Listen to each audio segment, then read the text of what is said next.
Welcome back, Money Mavens. You're listening to the Market MakeHer Podcast, your go-to place for stock market education. That's right, Jess. We're here to take the complexity out of self-directed investing. I'm Jessie Denouy, your guide asking all the tough questions. And I'm Jess Henskip, your finance expert here to break down those tough questions.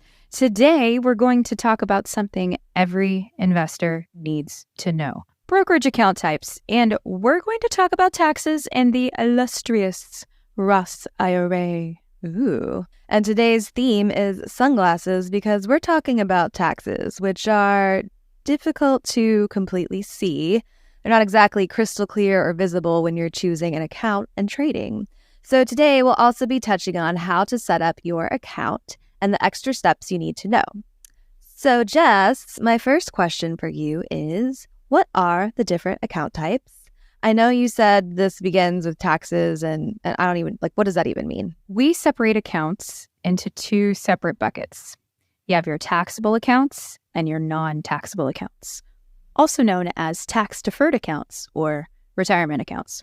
So that's why it always has to do with taxes, because the IRS always has their hands out. If you are making money, you're going to pay taxes on it. Death and taxes. You want your money to make money. The IRS wants your money to make money so they can tax it. Right. But you're saying that retirement accounts are not taxed? There is a lot more that goes into it. So let's start with taxable accounts, and then we'll expand from there. Your taxable accounts are your basic accounts. You have an individual account and a joint account. When you put money in that account and you start investing it and you make money, that's when items become taxable. And there's multiple ways that you can make money off of trading stocks, like we've talked about the different type of stock types. You can make money when the stock goes up in value and you sell it. That's called a capital gain. You can also have a loss, or you make money if you receive income in the form of a dividend or interest from a bond or something like that. Dividends are taxable? They are, because it's income.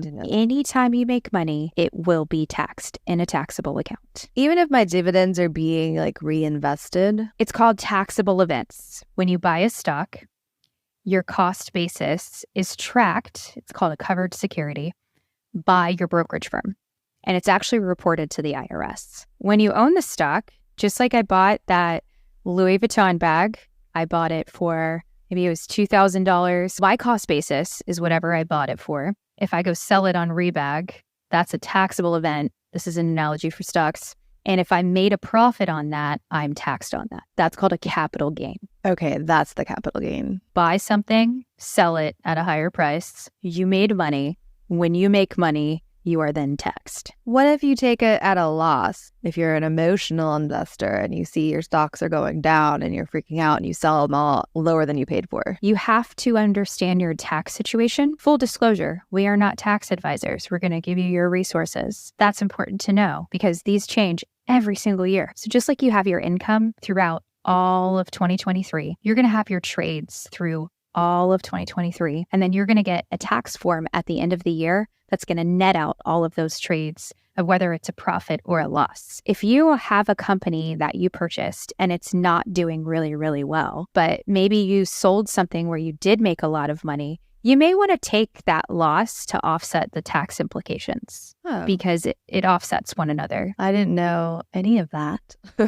I didn't even realize you could, strategically take something at a loss to offset a gain. Yeah. And when we say individual and joint accounts, they're also called non-retirement accounts, right? That's right. Individual is one person, joint account is two. Can there be more than two in a joint account? You could. I have seen We've got these thruples and polyamory now. So those are taxable accounts. Individual or joint non-retirement accounts. That's right. Say I have an individual non-retirement account. Whatever's going on in that account, dividends, whether I sell anything this year, or that is all taxable, and I need to look out for a tax form from my brokerage account. That's right. And they make it really easy on you. I don't want this to seem complicated in the slightest. Should we talk about retirement accounts? We should. These are brokerage firm retirement accounts. These are not your employer-sponsored retirement accounts. We're going to have an entirely different episode on that. We just talked about tax-triggered events. So capital gains means you sell something at a gain or you receive a dividend, which is a form of income.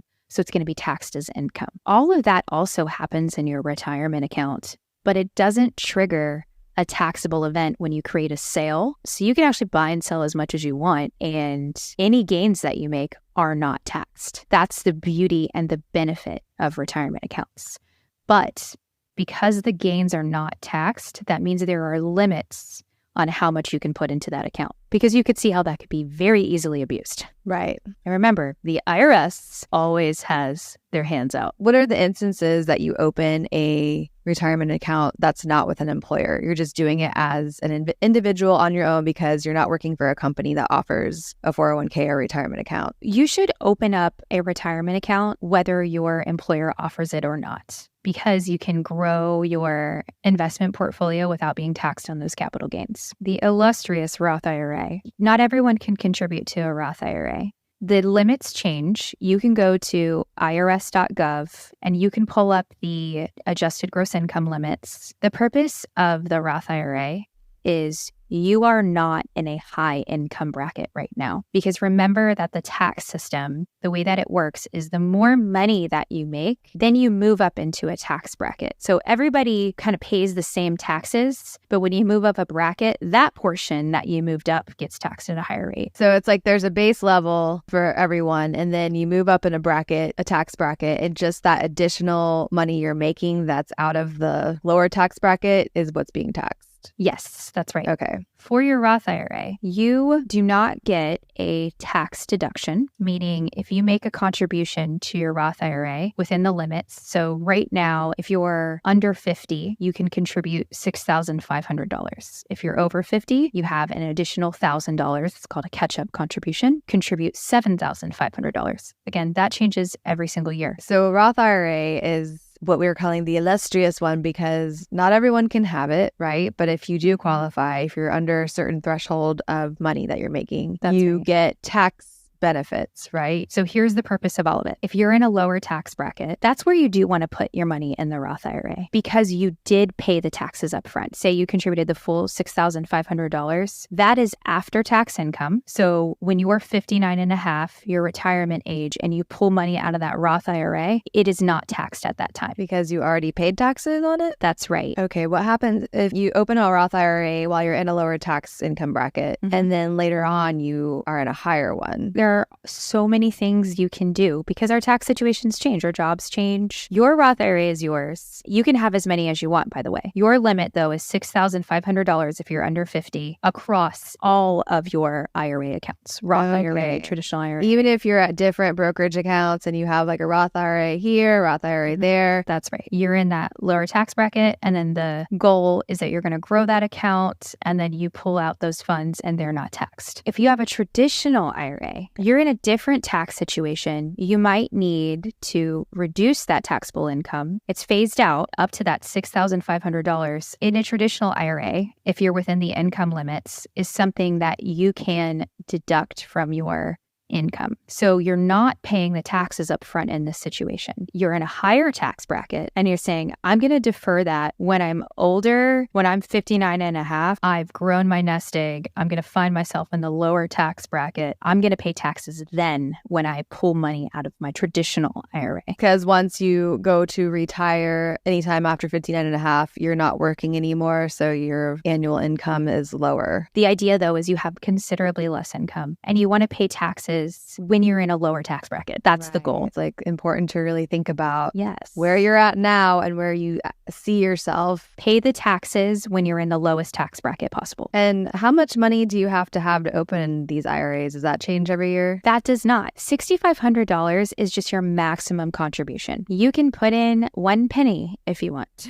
Oh, so basically, if you're listening right now, you need a retirement account. Absolutely. Okay. Everyone should. There are no income limits for you contributing to a traditional IRA, but there are income limits if you can take that as a tax deduction. So income limits for contributing to a Roth IRA, and it does actually depend if you have an employer plan or not. The income limits change depending if you're registered in an employer plan. Oh, so I can find all that on the IRS.gov site. You can, yes. You can also convert your traditional account into a Roth IRA. When you pull from that traditional IRA, it will be taxed. But if you pull from that traditional IRA and put it in a Roth IRA, it can still grow tax deferred. And then when you pull from that Roth IRA, it's not taxed. We can use me as an example. I worked for a big corporate company, had a 401k, got laid off. That 401k sat there for a little while until I realized, oh, it's just racking up fees. So I decided to roll that over into, I believe, a traditional IRA. Now that I have that in a traditional IRA and I'm freelancing and definitely in a lower tax bracket, I could take that and turn it over into a Roth IRA, if it made sense for me. You could convert it into a Roth IRA. Interesting. So it'd be taxed as income at that point. So that's where you have to see what bracket you fall into. So I could first contribute the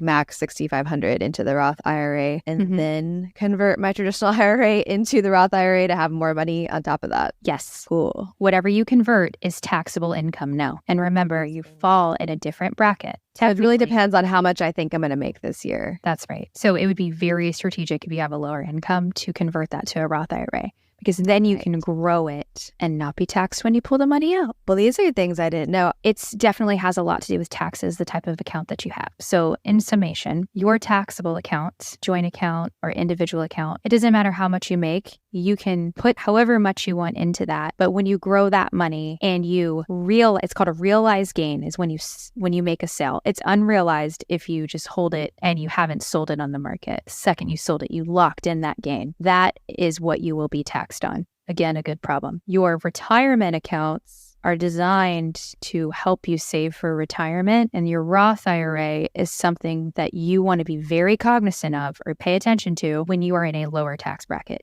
Take advantage of that guy. If you are able to have a Roth IRA, get you a Roth IRA, or look at your tax situation. Maybe listen to our brokerage account episode first so we can go over the pros and cons of every brokerage firm. Oh yeah. Choose your brokerage firm and then get you a Roth IRA if you're able to. If not, get yourself a traditional IRA. That's right. Now, there is a difference with a rollover IRA that I think is very important to know. Oh, do tell. A rollover IRA and a traditional IRA are basically the same thing, except for one tiny, actually very big detail. I left my employer and I put my funds into a rollover IRA. I did that because if I get a new employer, I can then take that rollover IRA and put it into my new 401k. That's the purpose of the rollover IRA, is you can use it as this intermediary between your new employers. So is a rollover IRA a separate thing from a Roth and a traditional IRA? It is called rollover IRA when you have an account. It's a different type of account. So important to know because you may want to get it back into that 401k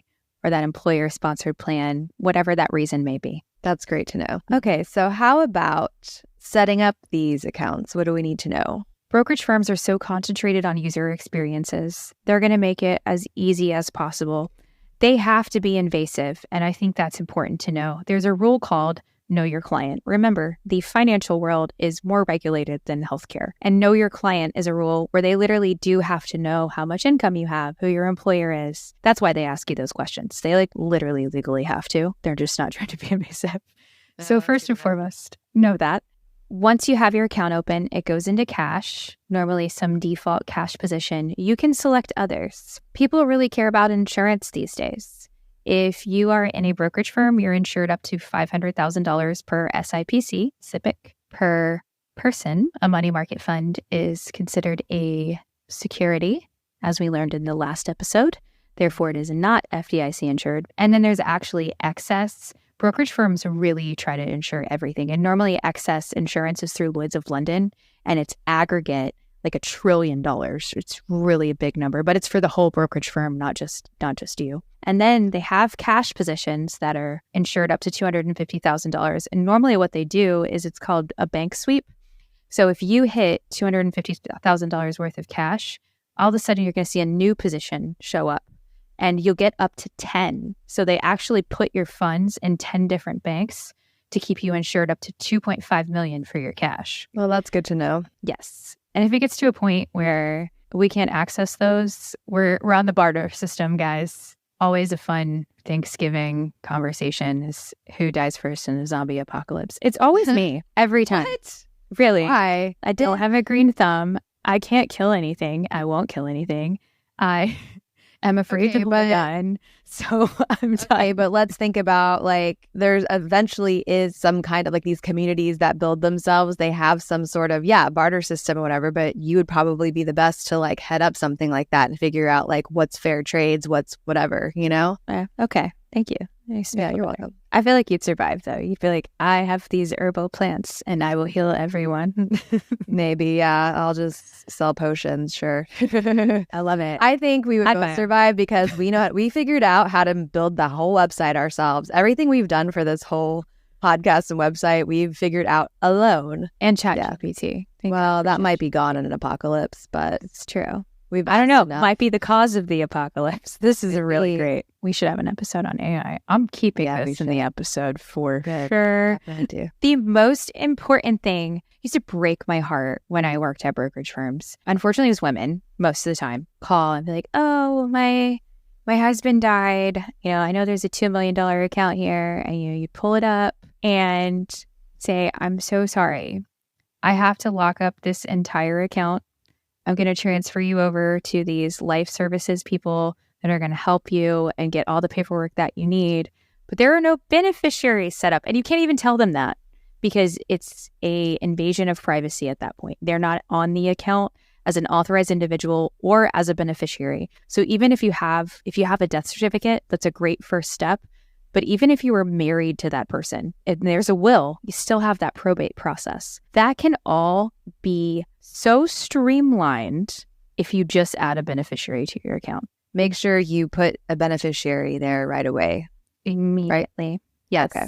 If you have a joint account with anyone, the way that the systems set you up at all the brokerage firms is by social security number. And if you don't have a social security number, you get assigned another number. So set up your separate logins. I think we touched on this in the last episode, but one thing to be aware of, we're going to say it again. Any kind of account you have, you first have to put cash in this brokerage account, and they're going to put it into a money market account. You cannot let that money just sit there. You then have to move that money, buy your stocks, your ETFs, your mutual funds, whatever you're doing in one of these accounts. We talked about all the different account types. You are not confined to one brokerage firm unless you work for one, meaning I personally have an IRA of 4 brokerage accounts. You're not limited. Those limits that we talked about, that $6,500, that is just $6,500 to all of your IRAs, no matter where they are. There's something called an account transfer. Shortened, we call it the a.k.a. system. You've got your funds at brokerage firm A, and you have all of your money, say it's $10,000, completely invested in a ton of different stocks, and you want to go to brokerage firm B. You could submit something called an account transfer, and you don't have to sell your stocks. They'll just move it all over. And you can do part of it or you can do all of it. That's for a non-retirement account? All of them. And there are also incentives because remember, your brokerage firm wants your money. You're going to get more for the more money that you have, but some firms will give you up to $2,500 just for giving them your money. Oh. So check that out, especially if you're rolling over a 401k. Do not do that for free. So we had a question from a listener on Spotify. You girls 643 basically worried about tax implications and asked if they would be taxed on earnings, which we covered a little bit, but yeah, she was timid about opening a brokerage account because of all of the tax implications. We talked about that a lot. Yes, you're going to be taxed on earnings, but your brokerage firm is going to make it so easy. And if you listen to this podcast, we will absolutely do a special on taxes in November when it gets important. And then again in February when your tax statements start coming out and explain to you what they mean. Now, do taxes vary based on brokerage firm? Like, is that something to know when you're picking one? No, the IRS sets the tax rules. So basically picking the brokerage firm is on the, like, you know, the features that you said, features and benefits they offered. All right. Thank you for your questions. As always, feel free to ask us questions on our website or any of the social platforms as we check all the comments. We do. That's a wrap on today's episode. We've learned that there is much more to brokerage accounts, and we hope you feel more confident about about navigating your way around it. Absolutely. And remember, check out the episode equity on our website for information on today's topic. It's like your personal financial cheat sheet. We're going to put in all of the resources and Jesse's version when it comes out. Yeah. And if you found our conversation today useful, don't keep it to yourself. Share our podcast with your friends. And don't forget to rate us, leave a comment, and subscribe. We appreciate every bit of feedback. Your support really goes a long way in helping us empower people. Really, your comments make our day. Some of the things that you've said and how helpful this is, the type of people that are forming in this community is just absolutely incredible. It makes these late nights worth it. It's Friday at 10 p.m. and we're recording a podcast. So, but remember, when you build knowledge, you break big. Remember, investing involves risk. There is always potential to lose money when investing in securities. Market MakeHer provides educational content and resources for informational purposes only. We are not registered financial advisors. For more information, visit marketmakeherpodcast.com.